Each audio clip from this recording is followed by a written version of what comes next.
अच्छा, so it's our first class of F3 FA। और हम सबसे पहले थोड़ा सा एक 5 मिनट का इंट्रोडक्शन करते हैं सब्जेक्ट के बारे में। ऑब्वियसली आप लोगों ने डायरेक्ट ACC से भी स्टार्ट किया हो सकता है, या FA1 FA2 के रूट से भी आप आ रहे हो सकते हैं। मेरे ख्याल से ज़्यादातर स्टूडेंट्स यहाँ पे वही हैं जो FA1 FA2 के रूट से आए हैं। खैर, हम डिस्कस करते हैं सबसे पहले F3 का थोड़ा सा फॉर्मेट, थोड़ा उसको समझते हैं कि F3 पेपर एग्जाम है क्या। जिन्होंने FA1 FA2 पढ़ा, ऑब्वियसली उनको पता है कि फाइनेंशियल अकाउंटिंग में हम basic accounting reports SOFP SPL को फोकस करते हैं और उसके एलिमेंट्स पे बात करते हैं। जिसमें हम एलिमेंट्स ऑफ अकाउंटिंग में अगर देखा जाए, एसेट्स लायबिलिटी कैपिटल या इस तरह के मामला, इनकम एक्सपेंसेस पे हमारी बात होती है। तो इस रिलेटेड सब्जेक्ट्स में आगे फर्दर जो एडवांसमेंट है वो F3 में FA1 FA2 के लिए एडवांसमेंट। और जिन्होंने जो डायरेक्ट भी कर रहे हैं, हम इस एग्जाम को इसी तरह पढ़ेंगे जिस तरह जीरो लेवल से। यानी कि अगर एक स्टूडेंट डायरेक्ट F3 भी कर रहा है, या कुछ स्टूडेंट्स ऐसे होते हैं जिन्होंने FA1 FA2 बहुत अर्सा पहले किया होता है और उनको रिवीजन की जरूरत होती है, तो इस बात की टेंशन नहीं है कि मैं ये बोलूंगा कि FA2 में ये पढ़ लिया, मैं ये नहीं पढ़ाऊंगा। ऐसा नहीं होगा। हम टोटली जीरो लेवल से इसको देखेंगे और प्रैक्टिस में भी टोटली जीरो लेवल से ही प्रैक्टिस करेंगे। हमारा ये जो बैच है, ऑब्वियसली इसके बारे में मैंने आपको वैसे बताया था कि ये बैच कंप्लीट जो है वो 2 मंथ्स में होगा। और 2 मंथ्स, 2.5 मंथ्स एक पेपर के लिए मेरा हाल है मोर देन एनफ है AOT लेवल पे। खैर, बात करते हैं कि F3 का जो कंटेंट है, हम इसको इस बैच को लेके किस तरह चलेंगे। सबसे पहली चीज, ऑब्वियसली हमें सबसे अपडेटेड कंटेंट को फॉलो करना है। अपडेटेड कंटेंट में इस वक्त हमारे पास जो सबसे ज्यादा अपडेटेड कंटेंट है वो ACC का अपना गिवन कंटेंट है, जिसका नाम है स्टडी हब। हमें पता है हम कैप्लन को भी फॉलो करते हैं, BPP को भी करते हैं, लेकिन स्टडी हब को हम अब एज अ करिकुलम लेके चलेंगे। ऐसा नहीं है कि मैं आपको कैप्लन नहीं करवाऊंगा, हम कैप्लन को भी देखेंगे प्रैक्टिस में, लेकिन एक सीक्वेंस हम स्टडी हब का फॉलो करेंगे।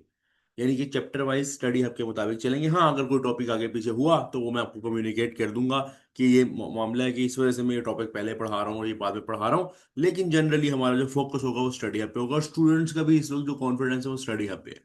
स्टडी हब का एक फायदा ये भी है कि आपको अगर रीडिंग करनी है तो वो कंटेंट इतना ज्यादा लेंथी नहीं है कि आप रीड ना कर पाओ। या अगर रिवीजन करनी है, क्विक रिवीजन करनी है, तो वो एक शॉर्ट नोट्स के तौर पे भी इस्तेमाल हो सकता है। वैसे हम आपको ऑब्वियसली अपने शॉर्ट नोट्स भी प्रोवाइड करेंगे, असाइनमेंट्स भी हमारी होंगी, हमारे टेस्ट्स भी होंगे, और सपोर्ट भी आपको व्हाट्सएप पे आफ्टर द क्लास मिलेगी। मैं भी सपोर्ट करूंगा, TA सपोर्ट भी होगी, सब कुछ इसमें शामिल होगा।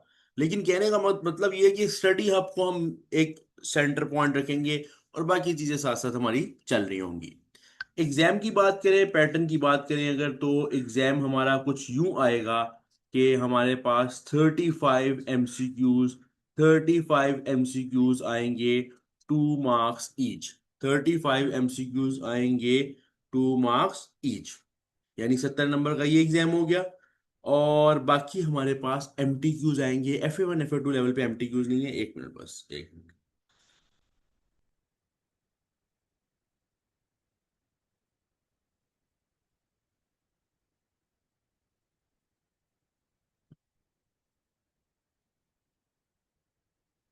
तो हम बात कर रहे थे कि एग्जाम में 35 MCQs आएंगे, 2 मार्क्स ईच, यानी 70 नंबर का एग्जाम तो MCQ बेस्ड होगा। और हमारे पास जो MTQs हैं वो F3 में दो आएंगे, 15 मार्क्स ईच। अच्छा, F2 और F3 में थोड़ा सा फर्क है। F2 में MTQs की बात की जाए तो 3 MTQs आते हैं, 10 मार्क्स ईच। F3 में कभी कभार इस तरह देखा गया है कि 3 भी MTQs आ सकते हैं, ये लेकिन जनरली ये होता है कि आपको, क्योंकि इसमें 15 मार्क्स बनते ही किससे मैं बताता हूँ।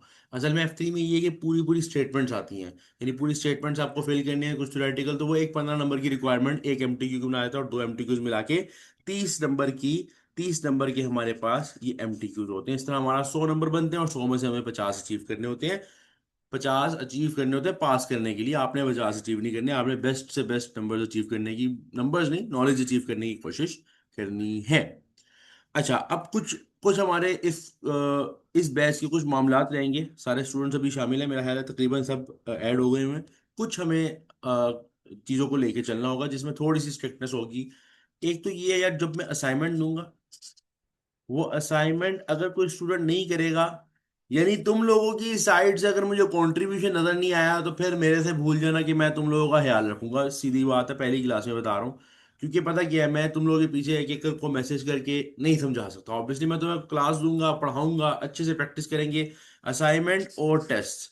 जो स्टूडेंट्स में रेगुलर ना हुआ भाई, वो क्लास में आए या ना आए मेरे लिए बराबर हो जाएगा, अगर इन चीजों में आप रेगुलर ना हो। ये दो चीजें रेगुलर होना जरूरी है, और ये चीजें रेगुलर तब होंगी जब आप क्लासेस में रेगुलर होंगे, तभी ये दो चीजें रेगुलर हो सकती हैं। क्लास नहीं लोगे तो ऑब्वियसली, हाँ कभी कभार आपका कोई इशू हो गया, कभी इंटरनेट इशू हो गया, कभी कोई इमरजेंसी हो गई, वैसे तो कोई लॉन्ग बैच नहीं है 6 महीने का, 2 महीने का बैच है।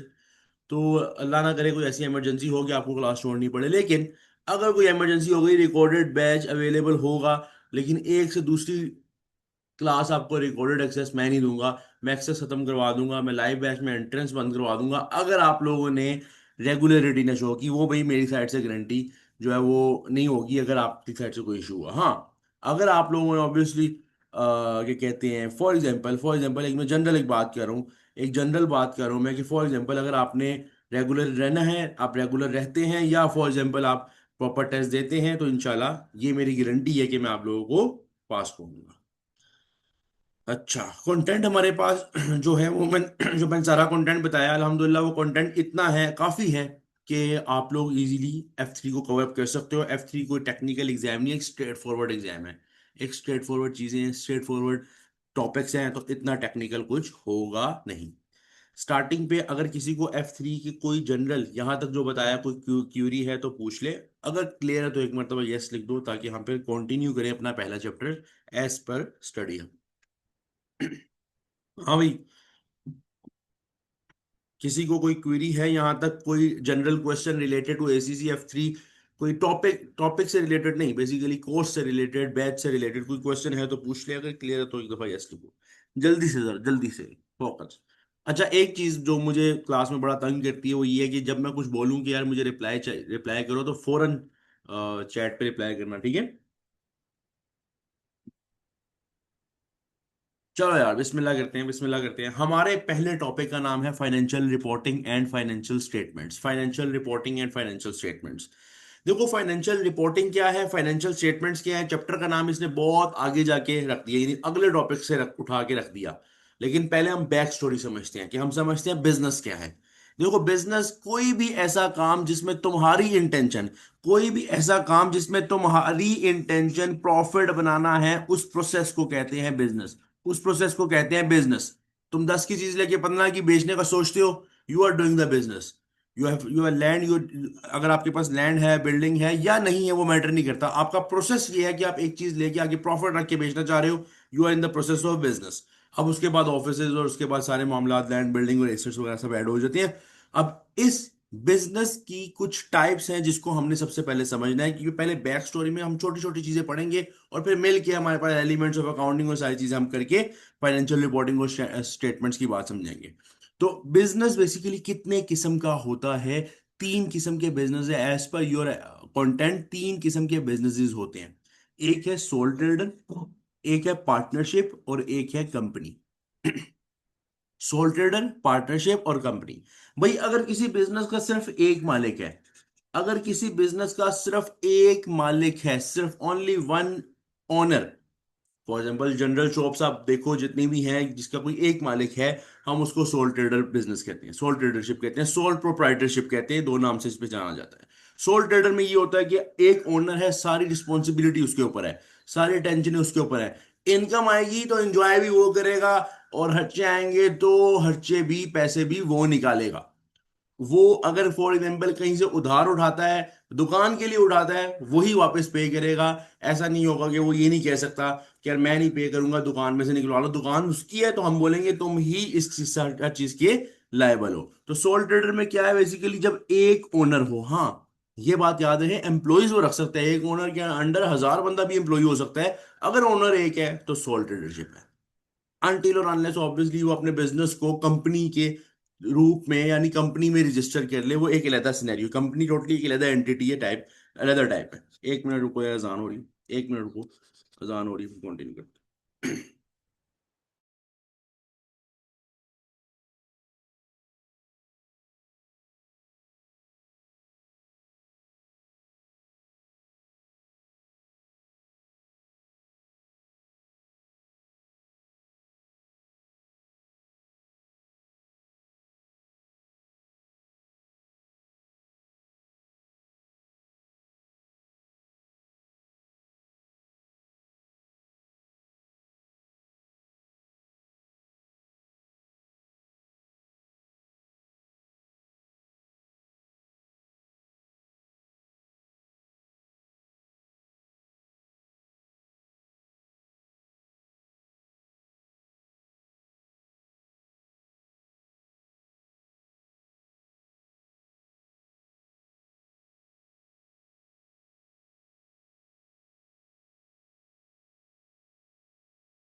अच्छा जी, कंटिन्यू करते हैं। तो सोल ट्रेडर मैंने क्या बताया, एक ऑनर हो, अंडर उसके जितने मर्जी एम्प्लॉयज हो, वो मैटर नहीं करते, अकेला काम कर रहे हैं एम्प्लॉयज के साथ मैटर नहीं करते। एक ओनर हो, सारी जिम्मेदारी उसके ऊपर हो, सारी लाइबिलिटीज उसके ऊपर हो, कल को कोई नुकसान हो तो वो भरेगा, कल को कोई फायदा हो तो उसको फायदा होगा। पार्टनरशिप में क्या होता है, पार्टनरशिप में मालिक जो है वो दो, एक से ज्यादा, यानी कि वन से प्लस, यानी टू टू लेके, दो से लेके, चाहे वो 10 हो चाहे वो 15 हो, पार्टनर्स जितने मर्जी हो सकते हैं, वो एक पार्टनरशिप की शक्ल। यानी आपने आपके बिजनेस में एक से ज्यादा मालिक हैं, आपने जाके रजिस्टर करवा लिया गवर्नमेंट ऑफ पाकिस्तान के साथ कि हम आपसे पार्टनरशिप एग्रीमेंट, आज से हम पार्टनरशिप एग्रीमेंट में, ठीक है।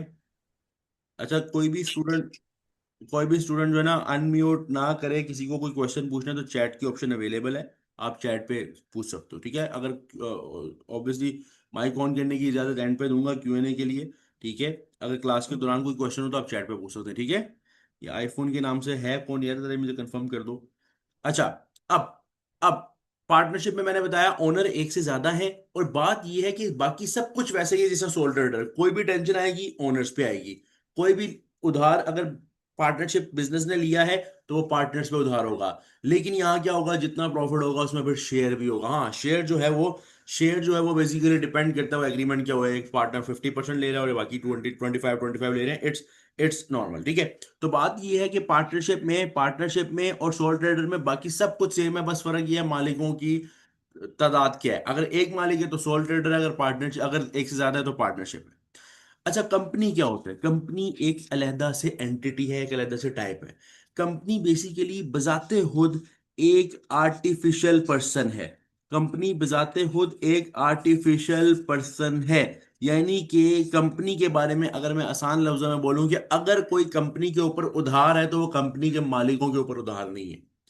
कंपनी में हो एक से ज्यादा शेयर, एक से ज्यादा मालिक भी हो सकते हैं जिनको हम शेयर होल्डर्स बोलते हैं। बेसिकली कंपनी के ओनर्स को शेयर होल्डर्स बोला जाता है, क्योंकि कंपनी में शेयर्स जो हैं वो बिकते हैं, और खरीदने वाले खरीदते हैं और वो मालिक बनते हैं, शेयर होल्डर बनते हैं। कंपनी में भी टाइप्स हैं, प्राइवेट और पब्लिक, लेकिन उस पर बात नहीं हो रही है। General company, general public company की बात हो रही है, लिमिटेड लाइबिलिटी कंपनी की बात हो रही है, जिसमें ओनर्स शेयर होल्डर्स कहलाते हैं। और बात यह है, इसको हमने आर्टिफिशियल पर्सन क्यों बोला, क्योंकि कंपनी एक मर्तबा रजिस्टर हो गई तो कंपनी अलहदा से एक आर्टिफिशियल पर्सन के तौर पर ट्रीट होगी। यानी कि अगर कोई मसला है तो वो कंपनी का है, ओनर्स का नहीं है। फॉर एग्जाम्पल, मैंने किसी बिजनेस के शेयर खरीदे, अगर वो कंपनी के ऊपर कोई उधार है तो जो जिसने उधार दिया, बैंक ने उधार दिया, वो बैंक शेयर होल्डर के घर नहीं भागेगा कि भाई निकालो पैसा, तुम्हारी कंपनी है।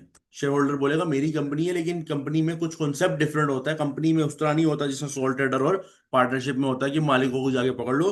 कंपनी खुद अपनी लाइबिलिटीज के लिए रिस्पॉन्सिबल होती है।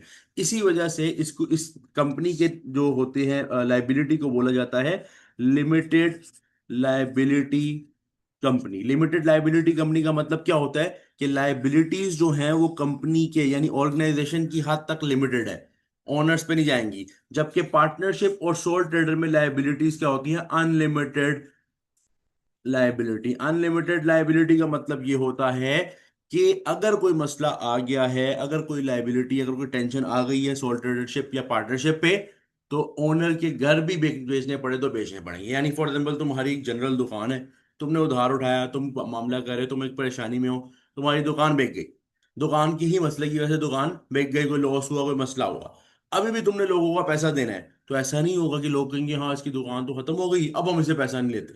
वो तुम्हारा घर भी बिकवाएंगे, तुम्हारी गाड़ी भी बिकवाएंगे, तुम्हारा सब कुछ बिकवा देंगे, और तुम्हें बोलेंगे कि मेरा हमारा पैसा पूरा करो। ये होती है अनलिमिटेड लाइबिलिटी, यानी लाइबिलिटी जब तक चल रही है वो मालिक भी पे करेगा अपनी पर्सनल बिलोंगिंग्स बेच के। लेकिन कंपनी में क्या है, लिमिटेड लाइबिलिटी होती है, कंपनी में कंपनी को पूछा जाता है। अब कंपनी तो आर्टिफिशियल पर्सन है, तो फिर खरीदने वाला जो है, सॉरी लोन देने वाला जो है, लोन वापस कैसे लेगा, कंपनी बात थोड़ी करती है। तो कंपनी की बेस पे जो बात करने वाले लोग होते हैं वो कंपनी की मैनेजमेंट होती है। खैर, ये एक मैनेजमेंट एक अलग टॉपिक्स है, फिर हायर लोअर लेवल और सारा कुछ। लेकिन आप आसान लफ्जों में समझो, कंपनी में लाइबिलिटी जो है वो लिमिटेड होती है।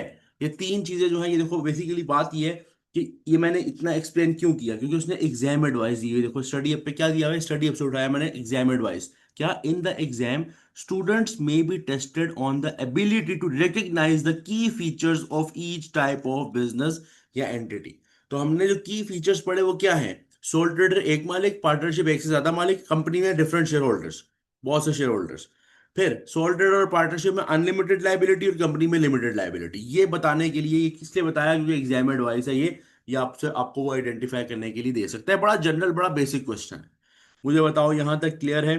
तीनों टाइप्स ऑफ ऑर्गेनाइजेशंस, तीनों टाइप्स ऑफ एंटिटीज क्लियर हैं आप लोगों को? जरा कंफर्म करो, अगर क्लियर एक मरतबा यस लिखो, अगर क्लियर है एक मरतबा यस लिखो, ताकि आगे चलें। आगे चलें, फिर आगे चलें, जल्दी जल्दी जल्दी बताओ, जल्दी। किसी को क्वेश्चन है पूछ ले, किसी को कोई क्वेश्चन हो साथ साथ पूछ ले, कोई मसला नहीं है।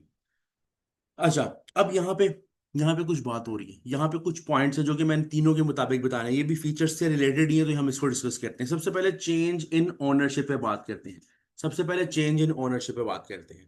देखो, फॉर एग्जाम्पल, फॉर एग्जाम्पल, अगर अगर फॉर एग्जाम्पल मेरे पास मेरी एक मैं एक सोल ट्रेडर हूँ, मैं एक सोल ट्रेडर हूँ, ठीक है। अगर फॉर एग्जाम्पल मुझे ओनरशिप चेंज करनी है और किसी और को अपनी दुकान बेचनी है, ये एक शॉप है, मैं एक सोल ट्रेडर हूँ, मुझे किसी और को दुकान बेचनी है, तो ऑब्वियसली मैं अपना नाम, अपने नाम को हटा के डॉक्यूमेंट्स में इसका नाम लिखूंगा कि अब से ये ओनर है, अब से ये ओनर है। बेसिकली ओनरशिप चेंज करने के लिए ओनर का नाम खुद यूज होगा, ओनर का नाम खुद यूज होगा। लेकिन पार्टनरशिप में भी कुछ इस तरह की, अगर ओनरशिप चेंज करनी है कि चार पार्टनर्स हैं, किसी और चार पार्टनर्स को ओनरशिप दे रहे हैं, या दो पार्टनर्स छोड़ के कोई नए नए दो पार्टनर्स आ रहे हैं, तो उनके नाम पे कुछ हिस्सा चला जाएगा। पार्टनरशिप और सोल ट्रेडर में सेम है। कंपनीज में ऐसा नहीं होता, कंपनीज में ऐसा नहीं होता। कंपनीज में क्या होता है, ये बेसिकली चेंज इन ओनरशिप एक पॉइंट कंपनीज के मुताबिक समझ लो। कंपनीज में क्या होता है, एक कंपनी है जिसने अपने शेयर्स मार्केट में रखे हुए हैं, शेयर्स मार्केट में रखे हुए हैं। अब कंपनी ने शेयर्स बेच के अपने पास फॉर एग्जाम्पल 50 मिलियन का कैपिटल, 50 मिलियन का कैपिटल उठाया हुआ है, तो ये जो शेयर्स हैं ये पब्लिक में ट्रेड होंगे। यानी कि फॉर एग्जाम्पल मिस्टर ए ने कुछ शेयर्स लिए, फॉर एग्जाम्पल 5,000 शेयर्स लिए, और मिस्टर ए ने बोला कि मुझे अब ये बेचने हैं किसी को, यानी ओनरशिप यहां से चेंज हो गई। ओनरशिप मिस्टर ए से मिस्टर बी के पास ये 5,000 चले गए, मिस्टर बी ने मिस्टर ए को पैसे दिए और बदले में शेयर खरीद दिए, यानी कंपनी का मालिक बन गया। अब यहाँ पे ओनरशिप चेंज हुई, लेकिन कंपनी पे यहाँ पे कोई फर्क नहीं पड़ा। यहाँ पे शेयर्स ट्रेड होते हैं। यहाँ पे ये नहीं होता कि फॉर एग्जाम्पल एक मालिक है, जैसे सोल ट्रेडर में मैंने अपनी दुकान किसी के नाम करनी है तो मैंने उसके नाम की, कंपनी अपनी जगह पे खड़ी हुई है, ठीक है, बस शेयर्स ट्रेड हो रहे हैं मार्केट में। तो चेंज इन ओनरशिप के डिफरेंसेस यानी फीचर्स बताए हैं कि सोल ट्रेडर, पार्टनरशिप और कंपनीज में क्या होते हैं। जनरल एक डिस्कशन हुई हुई थी, डिस्कशन है जो बेसिकली आपको समझनी है। बिजनेस कॉन्टिन्यूएशन, बिजनेस कॉन्टिन्यूएशन का मतलब ये है कि अगर सोल ट्रेडर है या पार्टनर्स है, अगर ये छोड़ जाते हैं कंपनी, अगर ये छोड़ जाते हैं कंपनी, यानी कि सॉरी, अब अगर अपना बिजनेस छोड़ जाते हैं यानी बंद कर देते हैं, कल से मैं दुकान नहीं खोल रहा, कल से हम चार पार्टनर से दुकान नहीं खोल रहे, बिजनेस कंटिन्यू रहेगा ही नहीं, बिजनेस में कंटिन्यूएशन रहेगी ही नहीं, अगर सोल ट्रेडर या पार्टनर जो है वो बिजनेस को छोड़ दें। लेकिन कंपनी में क्या हिसाब है, कंपनी में शेयर्स बेचते हैं। कंपनी में एक बंदा अगर छोड़ के जा रहा है, वो किसी को तो शेयर बेचेगा ना, वो किसी को तो शेयर बेचेगा। ऐसा तो नहीं अपने पास रखेगा, तो वो मालिक ही कहलाएगा ना, क्योंकि उसका पैसा कंपनी में लग गया। वो जाके कंपनी को नहीं बोल सकता हमारा पैसा वापस दो, कंपनी में उसने शेयर पैसा लगा दिया पहली मरतबा, अब उसको अपना शेयर कहीं ना कहीं बेचना है। तो वो कंपनी जो है वो कंटिन्यू ही रहेगी जब तक कंपनी प्रॉफिट्स में चल रही है, जब तक कंपनी के कैश के मामला सही चल रहे हैं, कंपनी एक अच्छा परफॉर्म कर रही है, कंपनी चलती रहेगी। उसकी कंटिन्यूएशन डिपेंड नहीं करती ओनर मर गया है या ओनर के शेयर्स का है। एक बंदा, मैंने मैंने फॉर एग्जाम्पल एक कंपनी के 10 लाख रुपए के शेयर्स ले लिए, 10 लाख दे दिया। अब शेयर्स में पता क्या होता है, शेयर्स में ऐसा नहीं होता, शेयर्स में ऐसा नहीं होता कि मैं जाके बोलूं कंपनी को, मैंने आपको 10 लाख दिए थे सर, आप मुझे 10 लाख वापस कर दें, ये शेयर्स वापस ले लें। कंपनी कहती है निकल जाओ, निकल जाओ यहां से, हमें नजर ना आना, हमें एकदम, हमने शेयर्स ले लिए, तुम्हारी कैपिटल आ गया बिजनेस में, अब अब चांद पे है अपन। कंपनी बोलती है अब चांद पे है अपन, अब कोई टेंशन नहीं है, अब नहीं आएंगे आएंगे पैसे। तो फिर वो बोलेगा, मिस्टर ए बोलेगा या जिस जो भी शेयर होल्डर है वो बोलेगा, भाई मैं क्या करूं।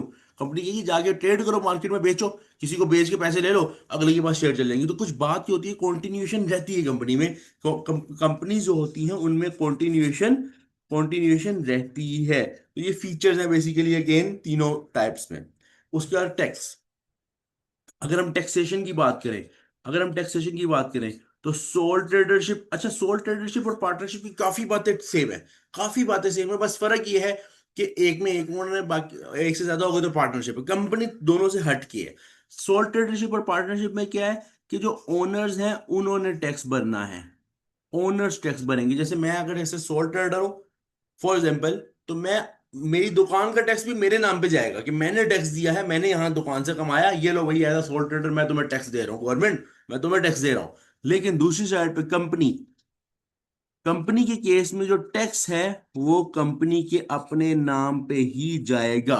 कंपनी के नाम पे जो टैक्स है कंपनी के अपने नेम पे ही जाएगा, कंपनी के नेम से टैक्स जाएगा। यानी अकाउंटेंसी, अब फॉर एग्जांपल एक कंपनी रजिस्टर्ड है, हम लोग ऐसा कंपनी रजिस्टर्ड है, तो हम जब टैक्स पे करते हैं तो हम ये नहीं शो करते, ये नहीं शो करते फॉर कि मेरे नाम का टैक्स है, मेरा अलहदा टैक्स जाएगा, मेरी कंपनी का अलहदा जाएगा। यानी कि अगर फॉर एग्जांपल तुम समझो, इजी बात है, बड़ी इजी बात है, बड़ा आसान लफ्जों से बता रहा हूँ। अकाउंटेंसी हब से ना मैं सैलरी ड्रॉ करता हूँ, मैं एग्जांपल दे रहा हूँ। अकाउंटेंसी हब से मैं सैलरी ड्रॉ करता हूँ। सैलरी सैलरी ड्रॉ करने के बाद एक्सपेंसिस का फॉर एग्जांपल एक छोटा सा प्रॉफिट मुझे आता है। एग्जांपल दे रहा हूँ, एक छोटा सा प्रॉफिट आता है।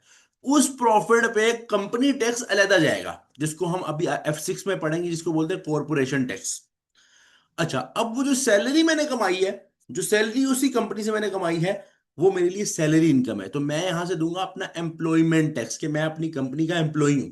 ऑनर खुद भी एम्प्लॉय हो सकता है ना, कंपनी का मैनेजमेंट में हो सकता है। ठीक है, तो मैं अपनी कंपनी का एम्प्लॉय हूं, वहां से एम्प्लॉयमेंट इनकम आई यानी सैलरी आई, उस सैलरी पे मैं टैक्स दे रहा हूं। तो बेसिकली कंपनी में जो टैक्स जाएगा वो कंपनी का टैक्स कंपनी के नाम से जाएगा कॉर्पोरेशन टैक्स के तौर पे, उसके रेट्स भी डिफरेंट है। मजे की बात है, आप पढ़ोगे, आप F6 में पढ़ोगे कि एक जो आम बंदा होता है कमाने वाला, यानी कि जो जिससे इनकम टैक्स देना है अपना, जनरली वो देगा। अगर वो नॉर्मल है, यानी कि कुछ लिमिट्स हैं, बैंड कुछ लिमिटेशन है, यहाँ एक कुछ हद तक 20%, उससे ज्यादा अमीर हो गया 40%, उससे ज्यादा अमीर हो गया 45, यूके की बात कर रहा हूँ। और कंपनी में क्या है, अगर नॉर्मल लेवल है तो वो 10% और उसके ऊपर 20%। तो कहने का मकसद ये है कि डिफरेंट टैक्सेशन मामला भी हैं। अभी इसको जाके आप बहुत ज्यादा पढ़ोगे, F6 का पूरा पेपर भरा हुआ है इस चीज पे। उसके बाद ownership of business property. For example अगर एक सोल ट्रेडर या पार्टनर अपने बिजनेस के लिए कोई प्रॉपर्टी लेते हैं, कोई लैंड, मैंने कोई जगह ले ली, मैंने कहा यार ये जगह ले लो यार, यहाँ पे कल को दुकान बना लेंगे, यहाँ पे कल को दुकान बना लेंगे। अब जब मैंने ये बात की, तो मैं अगर पार्टनर के साथ, तो पार्टनर बोला हाँ ठीक है डन करो, पैसा लगाओ। हमने पैसा लगाया। अब वो जो जो भी जगह हमने ली है, जो भी एसेट हमने ली है, जो भी प्रॉपर्टी हमने ली है, वो किसके नाम पे होगी? मुझे बताओ, सोल ट्रेडर और प्रोप्राइटर में किसके नाम पे होगी? बिजनेस के नाम पे होगी या ओनर्स के नाम पे होगी? जल्दी बताओ जल्दी, अब तो तुम्हें पता हो जाना चलना चाहिए, अब तो तुम्हें पता चलना चाहिए ना। अब तो तुम्हें पता होना चाहिए किसके नाम पे होनी चाहिए। सोल ट्रेडर और पार्टनरशिप में बिजनेस के नाम पे होनी चाहिए या ओनर्स के नाम पे होनी चाहिए? क्या कहते हो? क्या कहते हो? इतने पॉइंट्स मैंने डिस्कस किए तुम लोगों के साथ, क्या कहते हो? क्या कहते हो? चैट पे बताओ, चैट पे बताओ, चैट पे सब स्टूडेंट्स। बाकी स्टूडेंट्स रिप्लाई नहीं कर रहे भाई, कोई रिप्लाई के बगैर नहीं रहेगा बेटा, मैं आगे नहीं चल रहा, मैं आगे नहीं चल रहा। तुम लोगों के रिप्लाई ना आए, मैं नहीं आगे चल रहा। हाँ भाई, जल्दी जल्दी जल्दी। ऑनर्स के नेम पे होगी, ऑनर्स के नेम पे होगी, वेरी गुड। यानी कि अगर एक, हम तीन पार्टनर है फॉर एग्जांपल, हमने एक लैंड खरीदी, तो अब ये ऑनर्स के नाम पे है कि A B C, ये तीनों की लैंड है जो बिजनेस के लिए यूज होगी, लेकिन है ओनर्स के नाम पे।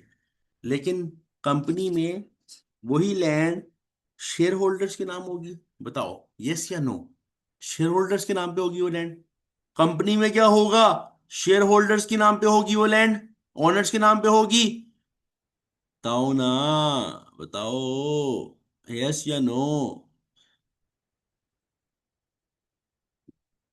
नहीं, कंपनी के नाम पे होगी। अब तुम्हें समझ आया? इसी तरह लीगल एक्शन, अगर फॉर एग्जाम्पल कोई मसला हो जाता है, अगर सोल ट्रेडरशिप है या पार्टनरशिप है, अगर कोई लीगल एक्शन हो जाता है, कोई ऐसा एक्शन हो जाता है, कोई मसला आता है, तो किस पे होगा वो एक्शन? ओनर्स पे होगा। ओनर्स जेल जाएंगे। और कंपनी पे अगर कुछ होता है तो फिर कंपनी कंपनी जेल जाएगी। कंपनी के ऊपर होगा, यानी कंपनी के नेम के ऊपर लीगल एक्शन होगा, कंपनी जेल जाएगी। अब कंपनी कैसे जेल जाएगी? कंपनी कहां से उठा के जेल ले जाए कंपनी को? कंपनी तो कागज का नाम है, company is the name of a page. एक पेज मेरे पास है, पेज पड़ा है, अभी मैं दिखाता हूँ तुम लोगों को, फाइल ओपन करके, अकाउंटेंसी कंपनी रजिस्टर्ड है, हमारा एक पेज है, एक पेज ही कंपनी, तो वो पेज थोड़ी जेल जाएगी। फिर कंपनी में क्या होता है, जो लीगल लोग होते हैं वो लड़ते हैं, अगर कोई मसला होता है तो कंपनी की मैनेजमेंट जो होती है बेसिकली वो इन्वॉल्व होती है मसले में, सैलरी ले रही होती है, उन्होंने मसला किया ना, चलो भाई उठो, पहुंच जो जेल में। ठीक है, तो बात यह है कि जब मैं कंपनी का नाम ले रहा हूँ तो बेसिकली कंपनी की मैनेजमेंट की बात कर रहा हूँ। मैनेजमेंट में CEO और डायरेक्टर से लेके लोअर लेवल मैनेजर तक के ये सारे मैनेजमेंट कहलाते हैं। तो जो रेलिवेंट गलती करने वाला मैनेजर है उसको उठा के ले जाएंगे। तो बात यह है कि इस लिहाज से सोल ट्रेडर पार्टनरशिप थोड़ा हटकी कैटेगरी से रिलेटेड है, और कंपनी थोड़े हटके कैटेगरी से रिलेटेड है।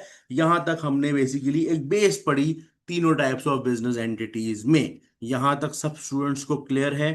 यहां तक सब स्टूडेंट्स को क्लियर है? एक मर्तबा यस लिख दो अगर क्लियर है।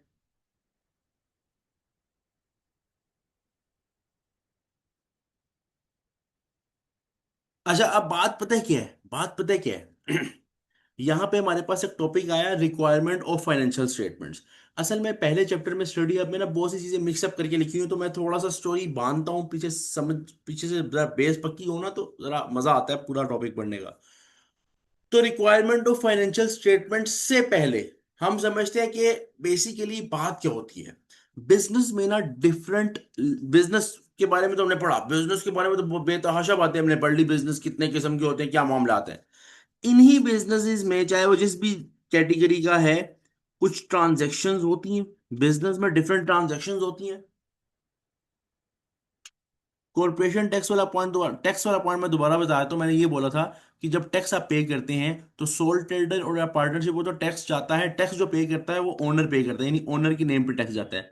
ओनर के नेम पर टैक्स जाता है, ओनर के नेम पर टैक्स जाता है। लेकिन कॉर्पोरेशन टैक्स क्या होता है कि जब कंपनी रजिस्टर्ड है तो कंपनी के नाम पे टैक्स जाएगा। तो कंपनी के नाम पे टैक्स जाएगा, ठीक है। ये कॉर्पोरेशन टैक्स बेसिकली F6 में पढ़ेंगे आप कॉर्पोरेशन टैक्स। लेकिन कंपनी के नाम पे टैक्स जाएगा, ये मैं बोल रहा हूँ कि कंपनी में कंपनी के नाम पे और सोल ट्रेडर पार्टनरशिप में ओनर टैक्स पे करेगा। ठीक है, क्लियर है सैरिश? यहाँ तक आपको जरा कंफर्म कर दें, जरा कंफर्म कर दें। अच्छा जी, अब मैंने बोला बिजनेस में कुछ ट्रांजैक्शंस होती हैं, मैंने बोला बिजनेस में कुछ ट्रांजैक्शंस होती हैं। ट्रांजैक्शंस कोई भी हो सकती है, सेल है, परचेज है, कुछ भी इस तरह के मामला वगैरह। अब इन ट्रांजैक्शन को किया जाता है रिकॉर्ड, इसका तो पूरा प्रोसेस हम समझेंगे अभी। ये तो पूरा आगे चैप्टर 1 2 3 बेतहाशा बातें इसके बारे में हम बार बार देखेंगे, जिसमें डबल एंट्रीज और सारे मामला। ट्रांजैक्शन को किया जाता है रिकॉर्ड, ट्रांजैक्शन को करना होता है रिकॉर्ड। क्यों रिकॉर्ड करना है भाई? मसला क्या है, रिकॉर्ड क्यों करना है? रिकॉर्ड भाई इसलिए करना है ताकि हमें पता हो कि बिजनेस में चल क्या रहा है, बिजनेस कैसी हरकतें शो कर रहा है, बिजनेस की औकात क्या है, बिजनेस की औकात हरकतें क्यों पता करनी है। क्योंकि बिजनेस में लगाने वाला बंदा, जिस बंदे ने पैसा लगाया है, वो चाहता है कि हमें भी तो पता चले कि हमने बिजनेस में पैसा लगाया, बिजनेस क्या परफॉर्म कर रहा है, कैसा है, किस औकात पे खड़ा है, किस लेवल पे खड़ा है। तो वो रिपोर्ट्स बेसिकली उनको रिपोर्ट करने के लिए, उनको रिपोर्ट किनको रिपोर्ट करने के लिए, ओनर्स को। और भी रिपोर्ट करने के लिए और भी यूजर्स होते हैं फाइनेंशियल इंफॉर्मेशन के। लेकिन अभी मैं मेन जनरल बात बता रहा हूँ, एक लेमैन को समझाने के लिए कि सिंपल सिंपल बात यह है कि ओनर्स को बताने के लिए, या जो लोग इफेक्ट हो रहे हैं बिजनेस से, जो या जिनकी वजह से बिजनेस इफेक्ट हो रहा है, उन लोगों को कम्युनिकेट करने के लिए कि बिजनेस कैसा चल रहा है, हमें ट्रांजैक्शन को रिकॉर्ड करना होता है। जनरल एक मैं बात बताता हूँ, जनरल एक बात बताता हूँ। देखो, इस वक्त हमारे पास तकरीबन तकरीबन मेरे अंदाजे से ना, लड़के लड़कियां मिला के तकरीबन 450 500 स्टूडेंट्स AFD लेवल पे पढ़ रहे होंगे। ठीक है, इससे ज्यादा ही होंगे, या इतने तो चल ही रहे होते नॉर्मली। अब फॉर एग्जाम्पल, एक स्टूडेंट मेरे पास आता है, उसने मुझसे 90 डेज एक्सेस ली है किसी सब्जेक्ट की। एक स्टूडेंट आता है, उसने मुझसे 120 डेज एक्सेस लिया है दो सब्जेक्ट्स की। एक आता है, इसने एक ने 120 और एक ने 60 डेज एक्सेस लिया। मैं जनरल बता रहा हूँ, 120 डेज एक्सेस हम देते नहीं है, मैं जनरल बता रहा हूँ। अब इतने स्टूडेंट्स का रिकॉर्ड अगर मैं ना रखूं, आप मुझे बताओ, मैं इंस्टीट्यूट रन कर सकता हूं, यस या नो? बताओ, जल्दी बताओ ना। मैं इंस्टीट्यूट रन कर सकता हूं, मैं मामला चला सकता हूं? बताओ। नहीं चला सकता, नहीं चला सकता। और फिर उस इस ये बातें तो चलो, ये तो वो बातें हैं जो बड़ी बेसिक हैं। अभी तो आप में से कुछ ऐसे स्टूडेंट, अच्छे स्टूडेंट्स वो भी होते हैं जो दरमियान में आते हैं, कहते हैं सर वो जरा 10 दिन के लिए लेक्चर्स तो फ्रीज करते हैं, सर 5 दिन के लिए लेक्चर्स फ्रीज करते हैं। सर वो ना, अब 5 दिन के लेक्चर्स फ्रीज करने का मतलब ये है कि एक बंदे ने 40 दिन पढ़ लिया, 5 दिन फ्रीज किया, तो अब उसके अगर बाकी 50 दिन रहते तो जब वो ओपन करवाएगा तब से ऑनवर्ड 50 दिन।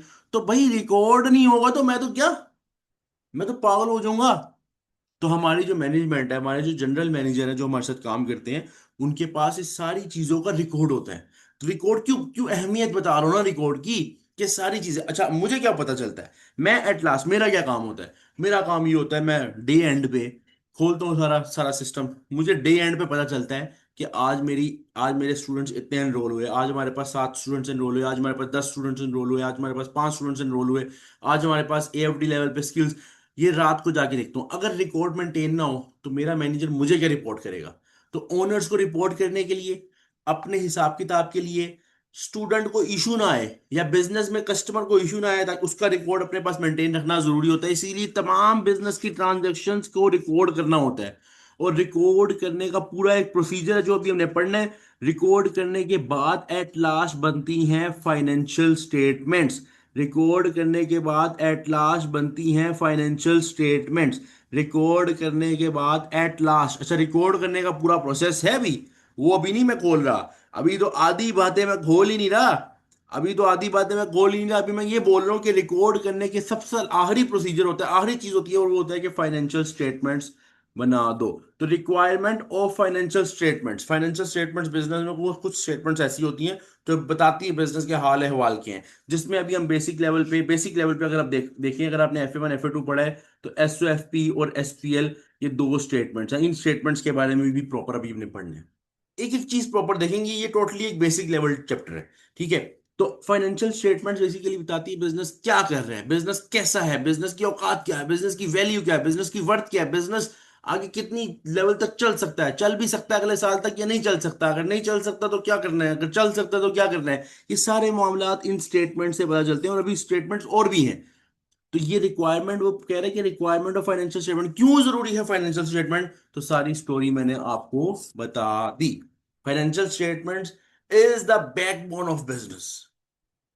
आपका रिकॉर्ड नहीं है, आप फाइनेंशियल स्टेटमेंट्स नहीं बना सकते। फाइनेंशियल स्टेटमेंट नहीं बना सकते, चलाई जाओ business, देसी तरीके से चलाए जाओ, अल्लाह खैर करे। जिस दिन अल्लाह ताला की तरफ से कोई पकड़ आई, जिस दिन कोई सख्ती वख्ती हुई, उस दिन बैक नहीं मार सकोगे आप। उस दिन ये नहीं हो सकेगा कि यार मैं फंस गया हूं, मेरे रिकॉर्ड्स निकालो, हो रिकॉर्ड्स तो है ही नहीं, डेटा तो है ही नहीं, मैंने तो रिकॉर्ड ही नहीं किया था कि स्टूडेंट ने एक्सेस किस दिन ली थी, मैंने तो रिकॉर्ड ही नहीं किया था कि स्टूडेंट की सेकंड इंस्टॉलमेंट आई या नहीं नहीं आई, मैंने तो रिकॉर्ड। भाई ये चीज़ें बड़ी ज़रूरी होती हैं, ये अभी बता रहा हूँ कि आगे जाओगे तो इस चीज़ की अहमियत पता चलेगी।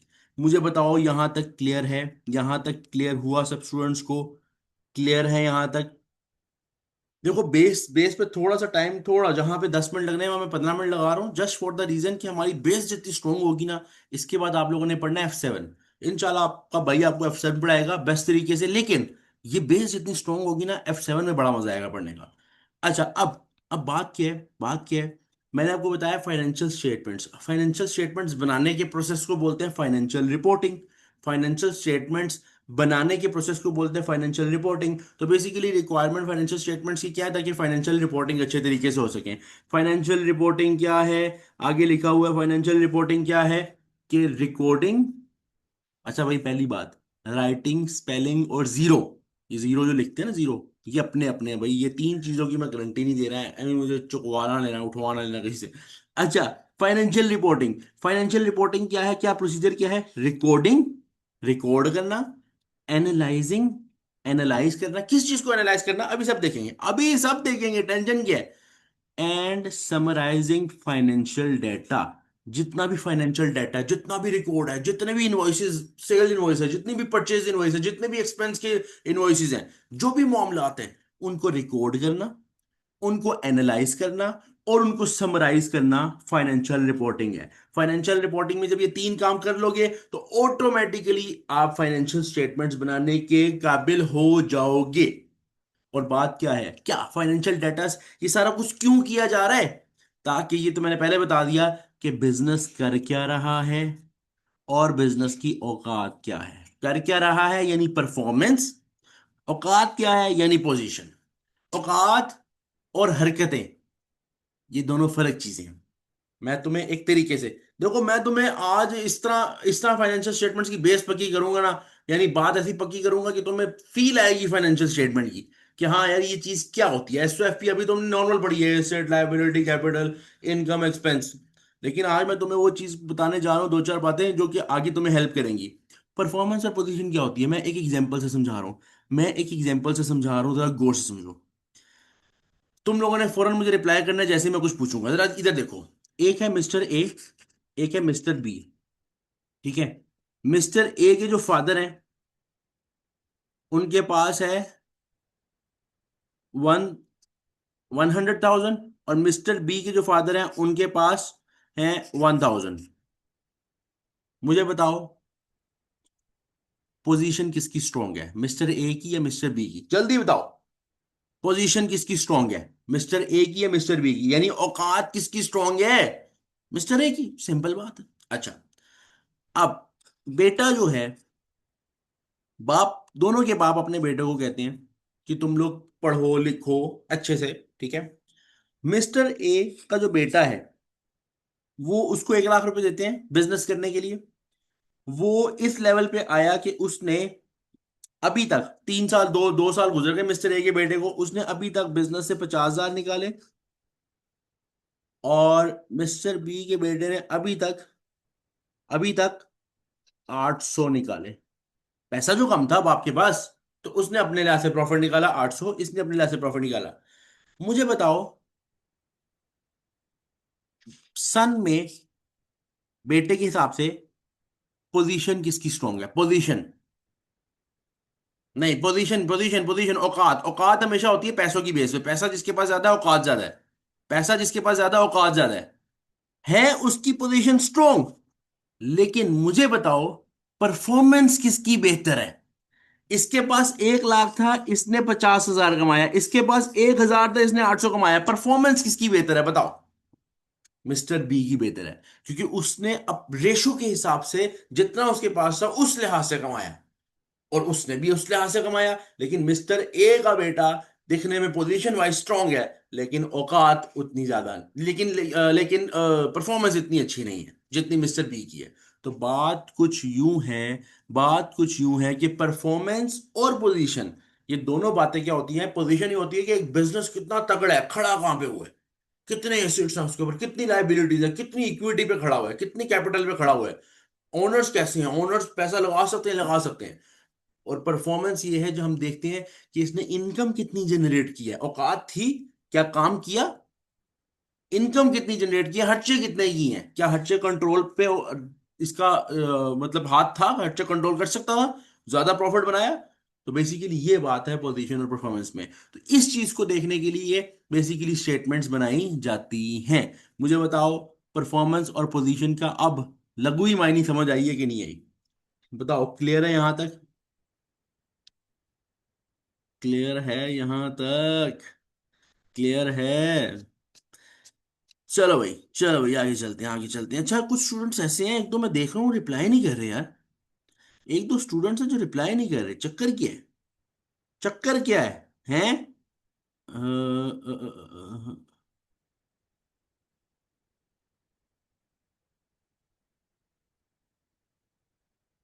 मेरी बात सुनो, जो जो स्टूडेंट्स रिप्लाई नहीं कर रहे ना, अब तुमने रिप्लाई ना किया तो मेरे पास रिमूव की ऑप्शन है, ठीक है ना? मैंने शुरू में बोला है, मुझे इस चीज पे बड़ी ताप आती है भाई। Reply on time, reply on time भाई। ये तुमने जो पुरानी आदतें पड़ी है ना लेट रिप्लाई करने की, रिप्लाई ऑन टाइम। अच्छा जी, अच्छा जी, अब जरा हम समझते हैं इस सारी बात को। ये जो हमने ऊपर देखा ना, कि अभी हमने 2 मिनट पहले अभी देखा, अभी हमने 2 मिनट पहले एक चीज देखी थी, अगर आप देखो तो रिकॉर्डिंग, सम एनालाइजिंग, समराइजिंग, इस पे मैं अब बात करने जा रहा हूँ कि रिकॉर्डिंग क्या है। रिकॉर्डिंग, एनालाइजिंग, समराइजिंग, इस पे हम बात करने जा रहे हैं, क्योंकि इसमें हमने जनरल बेसिक बेसिक चीजें ही पढ़नी है। सबसे पहले रिकॉर्डिंग, सबसे पहले अगर हम रिकॉर्डिंग देखें, रिकॉर्डिंग हमने समझ लिया, हमने काफी चीजें इसमें से समझ लो 50 60% जो आगे हमने पढ़ना है, हमने ऑलरेडी हमने बातों में ही समझ लिया है कि जितनी भी बिजनेस ट्रांजैक्शंस हैं उनको रिकॉर्ड करना है। ये रिकॉर्डिंग है, रिकॉर्डिंग है। भाई मेरी सेल हुई, मैंने आगे लिख लिया सेल हुई है। मेरी परचेज हुई, मैंने लिख लिया परचेज हुई है। खर्चा हुआ, मैंने कहा लिख लिया खर्चा है। तो ये रिकॉर्ड ही तो है। अब चाहे सेल कर रहे हो वो रिकॉर्ड है, चाहे परचेज कर रहे हो वो रिकॉर्ड है। ये डिफरेंट रिकॉर्ड जो है, एक्सपेंस के रिकॉर्ड्स हैं, पेटी कैश के रिकॉर्ड हैं, पेरोल के रिकॉर्ड हैं, सैलरी दी है रिकॉर्ड है, सेल रिटर्न है उसका रिकॉर्ड है। कोई भी चीज बिजनेस में जो भी ट्रांजैक्शन हो रही है उसको इनिशियली उसको किताबों में लिखना रिकॉर्डिंग कहलाता है। और ये बेसिक लेवल बातें हैं, बेसिक चीजें हैं, ठीक है। बेसिक पे जो सबसे पहला प्रोसेस होता है वो अकाउंटिंग का रिकॉर्डिंग होता है। दूसरा प्रोसेस होता है एनालाइजिंग। अच्छा, अब स्टूडेंट्स F1 F2 लेवल जो पढ़ के आए हैं, ये जिन्होंने F3 पहले पढ़ा है, हो सकता है वो कहें कि रिकॉर्डिंग के बाद क्लासिफाइंग वाला स्टेप भी था, सब कुछ है अभी। लेकिन चूंकि अब हमारा कंप्यूटराइज्ड अकाउंटिंग सिस्टम आ गया है, अब हमारी पुरानी डे बुक्स खत्म हो चुकी हुई हैं, अब हमारे पुराने लेजर्स जिस तरह हम किताबों में जनरल लेजर ओपन करके लिखते थे वैसे खत्म हो चुके हैं। पढ़ेंगे उसको कंप्यूटराइज में पढ़ेंगे, ठीक है। तो बेसिकली क्या होता है दूसरा प्रोसेस, एनालाइजिंग। एनालाइजिंग में क्या होता है, जो बुक कीपर यानी जो अकाउंटेंट होता है, जो बेसिक असिस्टेंट अकाउंटेंट अकाउंटेंट या जूनियर अकाउंटेंट होता है, वो क्या करता है, वो सारी ट्रांजैक्शन को कैटेगरीज में सॉर्ट कर देता है। यानी कि अगर जितनी भी इनकम है, अब रिकॉर्ड करते हैं, एक आज एक सेल हुई, कल एक सेल हुई, परसों एक सेल हुई, तो रिकॉर्ड करते हो तो डिफरेंट सेल्स हुई ना, सारी इनकम है, तो इनकम की एक कैटेगरी में आके लिख देगा, ये है एनालाइज करना, एनालाइजिंग करना। ठीक है, एक्सपेंसेस सारे लिख दिएगा, यहाँ पे कोई एसेट्स में अगर कोई इंक्रीज डिक्रीज हुआ उसको लिख देगा। यानी वो क्या करेगा, एनालाइजिंग में बुक कीपर क्या करता है कि जो जो रिकॉर्ड किया होता है उसकी कैटेगरीज बना देता है। जो चीज, क्योंकि अगर एक बिजनेस में एक महीने के अंदर फॉर एग्जाम्पल 5 से 6 हजार ट्रांजेक्शन होती हैं, तो अब 5 से 6 हजार को डायरेक्टली देखना नहीं नहीं समझ आएगी। हम बेसिकली जो कुछ हो रहा है उसको एंड तक फाइनेंशियल स्टेटमेंट पर एक अच्छे प्रेजेंटेबल वे में लेके जाना है। और वहां तक पहुंचने के लिए हमें फिर एक प्रॉपर प्रोसीजर से गुजरना पड़ता है। पहला प्रोसेस है रिकॉर्ड करते रहो, जो कुछ है, जो कचरा कुचरा है, सब रिकॉर्ड कर लो।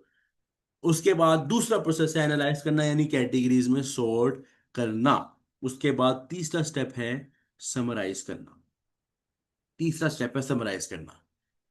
एनालाइजिंग करने के बाद, चूंकि ऑब्वियसली एनालाइजिंग करने के बाद भी हमारे पास डिफरेंट बहुत सी कैटेगरीज होती हैं, तो हम उस सारी इंफॉर्मेशन को, बड़ी सी इंफॉर्मेशन को मजीद समराइज करते हैं।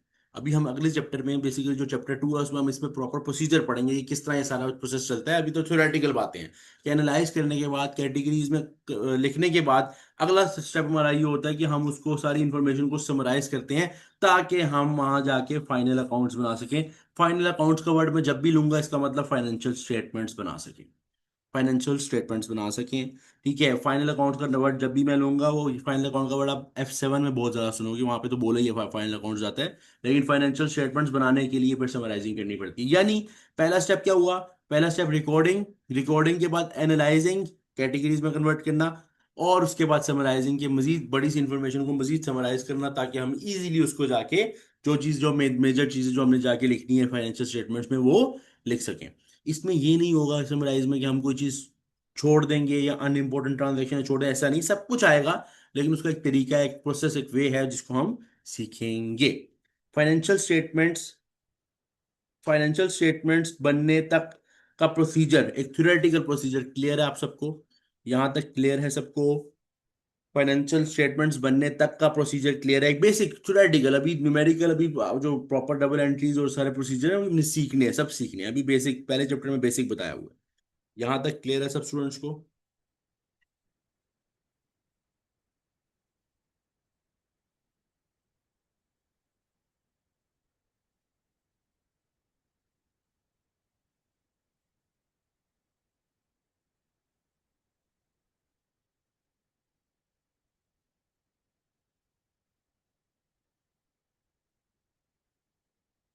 अच्छा, अब अब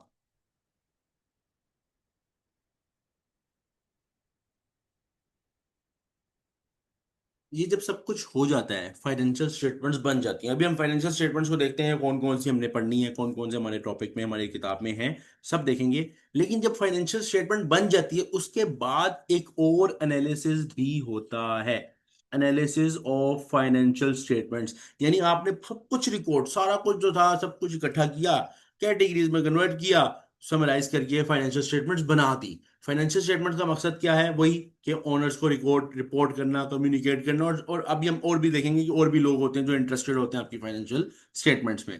इसके इसको बनाने के बाद एक एनालिसिस होता है। एनालिसिस क्या होता है?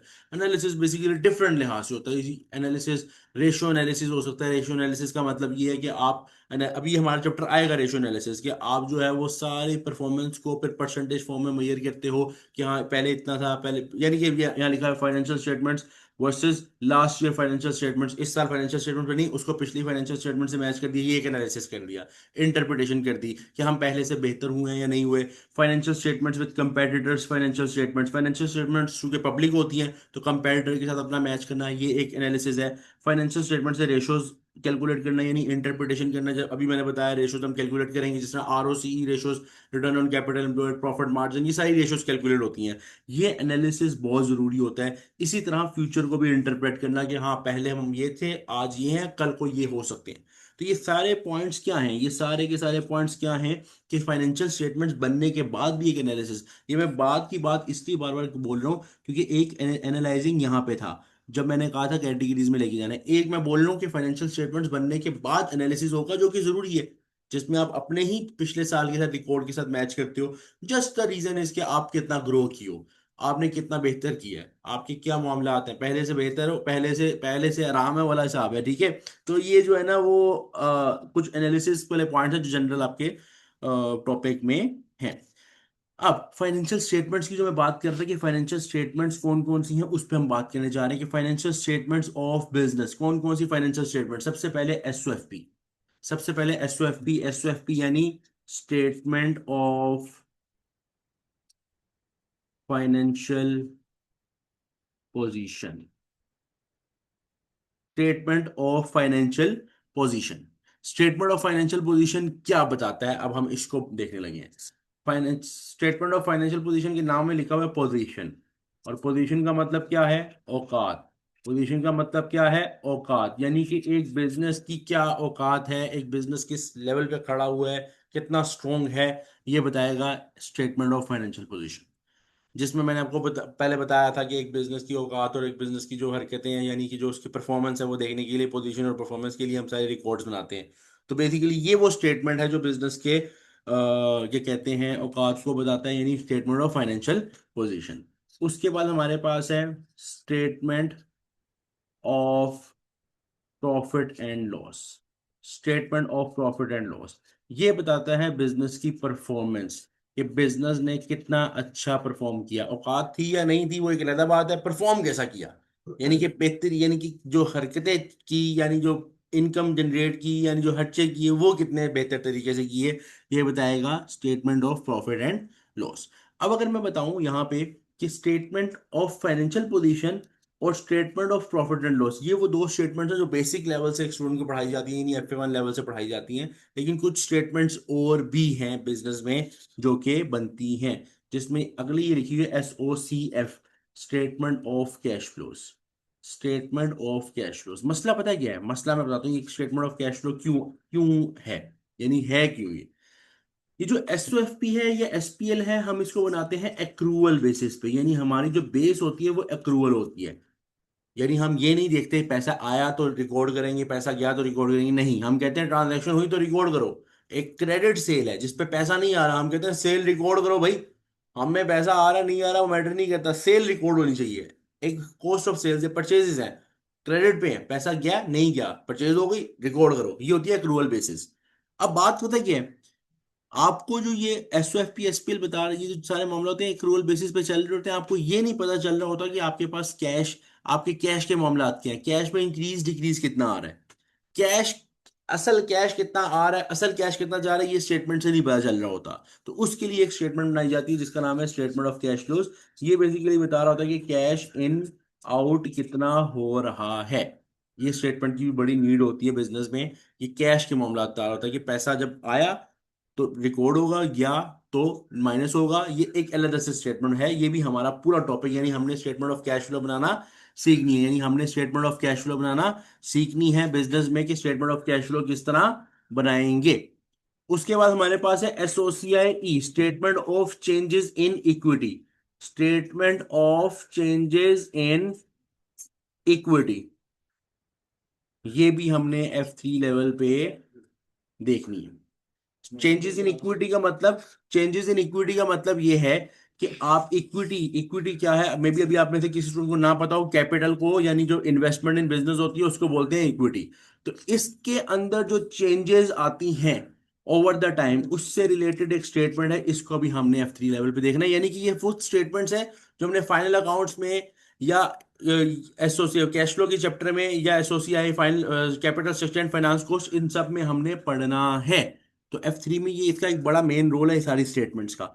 उसके बाद कुछ नॉन फाइनेंशियल रिपोर्ट्स हैं। नॉन फाइनेंशियल रिपोर्ट्स हैं जो सालाना बेसिस पे एनुअल रिपोर्ट जनरल बन रही होती हैं, और आपकी जब फाइनेंशियल स्टेटमेंट्स पूरी बनती है ना, कभी मैं किसी कंपनी की आपको अभी दिखाऊंगा प्रॉपर कंपनी की फाइनेंशियल स्टेटमेंट डाउनलोड करके, तो वो proper S O F P S P L, उनके अलावा कुछ नॉन फाइनेंशियल रिपोर्ट्स भी होती है, जिसमें फाइनेंशियल रिव्यू बाय मैनेजमेंट, जिस तरह चेयरमैन स्टेटमेंट या strategic report, corporate governance statement, ये जनरल एक होती है, इनके बारे में हमने ओपन करके कुछ नहीं पढ़ना, जनरली नॉन फाइनेंशियल स्टेटमेंट्स की बात हो रही है।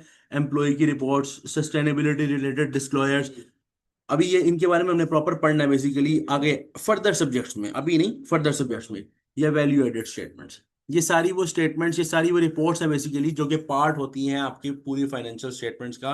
अगर आप कंपनी, किसी भी कंपनी, पब्लिक कंपनी की फाइनेंशियल स्टेटमेंट को जाके देखो, गूगल पे सर्च करो, तो आपको प्रॉपर पता चलेगा कि ये सारी स्टेटमेंट्स के साथ कुछ नॉन फाइनेंशियल रिपोर्ट्स भी होती हैं। मेन स्टेटमेंट्स जो मैंने आपको बताई, वो मैंने आपको ये वाली बताई हैं, S O F P, S P L, S O C F और SOCIE। ठीक है। मैंने आगे क्या लिखा है, all formats we will review in final account detail chapter, हमारा फाइनल अकाउंट का डिटेल चैप्टर आएगा F3 में, इंशाल्लाह हम वहां पे उसको रिव्यू भी करेंगे। यहां तक आप लोगों को क्लियर है? जरा एक दफा कंफर्म करो, यहां तक क्लियर है? कोई क्वेश्चन है तो पूछ लो, कोई क्वेश्चन है तो पूछ लो।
बस थोड़ा सा पॉइंट रह गया, बस थोड़ा सा पॉइंट रह गया, 2 मिनट रुको यार।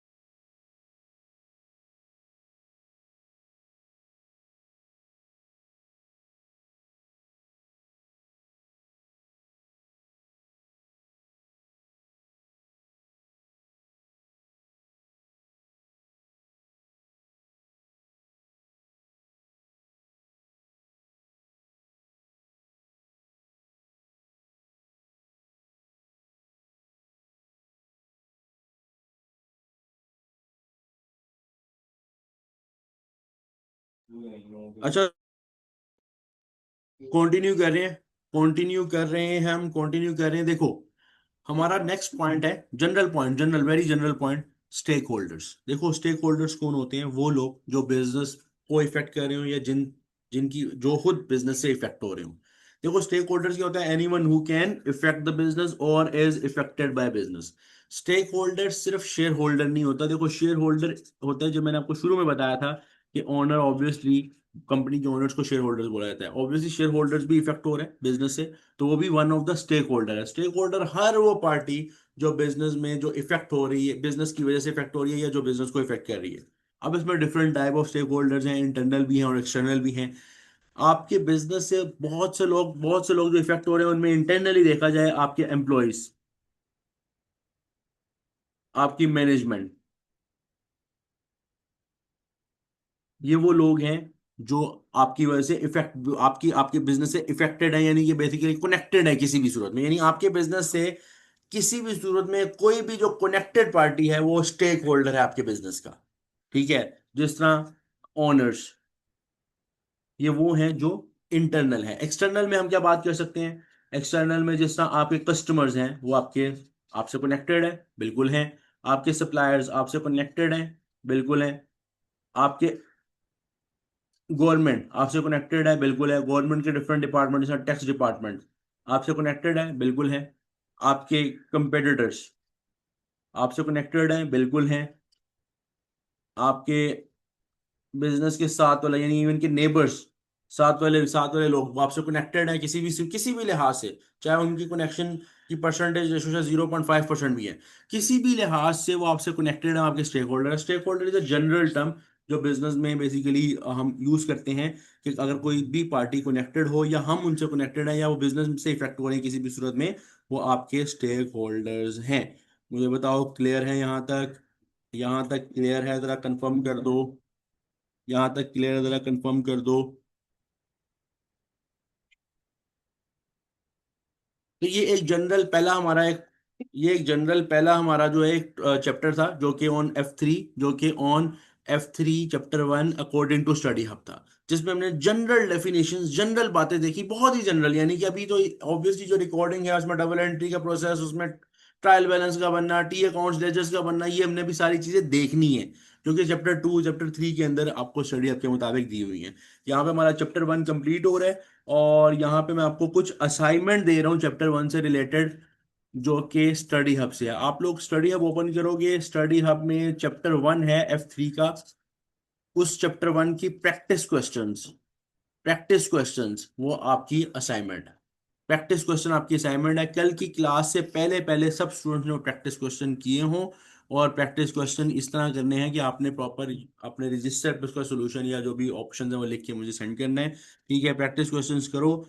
कल मैं उसकी प्रैक्टिस रिव्यू करवाऊंगा, कुछ प्रैक्टिस आपको कैप्लन से करवाऊंगा, और इंशाल्लाह हम कल ही चैप्टर 2 की तरफ जाएंगे, और कल हमारा चैप्टर 2 भी आधे से ज़्यादा हो जाएगा। स्टार्टिंग की 2 4 5 चैप्टर्स वैसे ही बेसिक बेसिक हैं, तो वो एक एक दो दो दिन की गेम है। ठीक है, उसके बाद फर्दर हमारे कुछ लेंथी चैप्टर्स भी हैं जिसकी तरफ हम जाएंगे। यहाँ तक किसी को कोई भी क्वेश्चन है तो पूछ लो, वैसे क्लास में यहाँ पे एंड कर रहा हूँ, कोई क्वेश्चन है तो पूछ लो। किसी को कोई क्वेश्चन है पूछ लो, और अगर क्लियर है तो एक मरतबा यस लिख दो, जल्दी से यस लिख दो भाई। और अगर कोई क्वेश्चन है तो पूछ लो। सब कुछ क्लियर है भाई? सब कुछ क्लियर हो गया यार? सब कुछ ही क्लियर हो गया? कोई तो क्वेश्चन पूछ लो यार। कोई तो क्लास 2 4 5 मिनट बढ़ा दो यार। मैं चाह रहा हूँ 2 4 5 मिनट बढ़ जाए।